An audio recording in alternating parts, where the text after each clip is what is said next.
और बिहार कैबिनेट की बड़ी बैठक हुई। 34 एजेंडों पर मुहर लगी है। नीतीश कैबिनेट की बैठक हुई। मुख्यमंत्री नीतीश कुमार की अध्यक्षता में यह कैबिनेट बैठक हुई है, जिसमें 34 एजेंडों पर मुहर लगी है।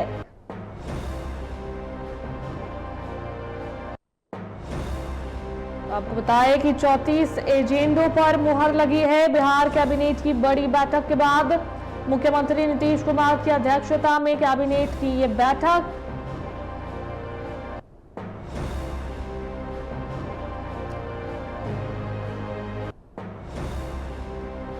बैठक में कुल 34 एजेंडों पर मुहर लगी है। बिहार कैबिनेट की बैठक के बाद मुख्यमंत्री नीतीश कुमार की अध्यक्षता में यह बैठक हुई। और इस पर अधिक जानकारी के लिए हमारे संवाददाता राजीव फोन लाइन पर जुड़ गए हैं। और राजीव, बिहार कैबिनेट की ये जो बड़ी बैठक चल रही थी संपन्न हुई, 34 एजेंडों पर भी मुहर लगी है, क्या कुछ जानकारी मिल रही है इस एजेंडों को लेकर? देखिए अनुष्का, अभी कुछ देर पहले ही जो कैबिनेट की बैठक है वो खत्म हुई है और 34 एजेंडों पर मुहर लगी है। पूरी एजेंडे अभी नहीं आए हुए हैं, लेकिन हाँ ये है कि कैबिनेट की जो बैठक चल रही थी वो खत्म हो चुकी है और 34 एजेंडों पर सबसे ज्यादा जो डीए बढ़ाने की बात है, क्योंकि केंद्र सरकार पहले ही बढ़ा चुकी है और राज्य सरकार, बिहार सरकार नहीं बढ़ोतरी हुई। तो कहीं ना कहीं जो सरकारी जो कर्मचारी हैं उनको उम्मीदें थी कि इस कैबिनेट में बढ़ोतरी होगी, वो भी देखा जाएगा कि इस एजेंडे में लागू हुआ है कि नहीं, क्योंकि 34 एजेंडे तो पास हुए हैं, लेकिन फिलहाल अभी है कि जो उसकी पूरी जो विस्तृत जो जानकारी है वो अभी फिलहाल नहीं मिली है। लेकिन हाँ कुछ ही देरों में वो भी एजेंडे क्लियर हो जाएंगे कि कौन कौन से एजेंडे थे। लेकिन हाँ जो कैबिनेट की बैठक में तमाम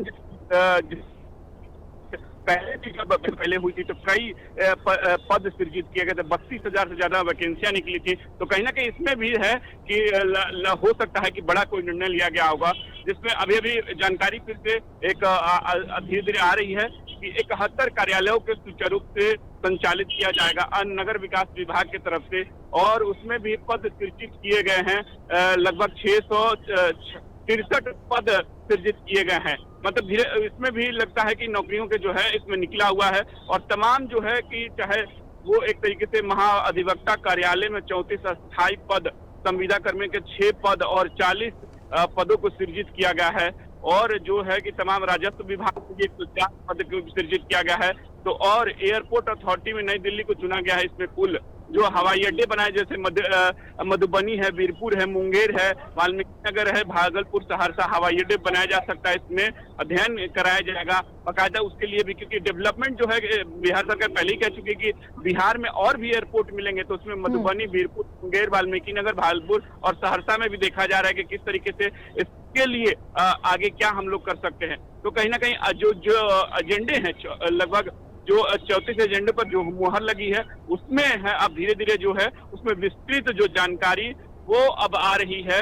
और एक तरीके से शिक्षा विभाग से कह लीजिए तो उसमें भी 422 जो है पदों पर एक तरीके से जो डिग्री कॉलेज में है उनके लिए भी पद सृजित किए गए हैं। तो जो इसमें भी एक तरीके से कहा जा रहा है कि एक बड़ा जो है नौकरियों के लिए इसमें भी कहीं ना कहीं विभिन्न विभागों, चाहे राजस्व विभाग हो, चाहे राजस्व भूमि सुधार विभाग हो, इसमें भी वैकेंसियां निकलनी शुरू हो गई हैं। तो मतलब ये है कि धीरे धीरे जानकारी आएगी तब पूरा क्लियर होगा कि कैबिनेट में क्या और महत्वपूर्ण एजेंडों पर मुहर लगी है। अनुष्का, चलिए, बहुत बहुत धन्यवाद राजीव तमाम जानकारियों के लिए।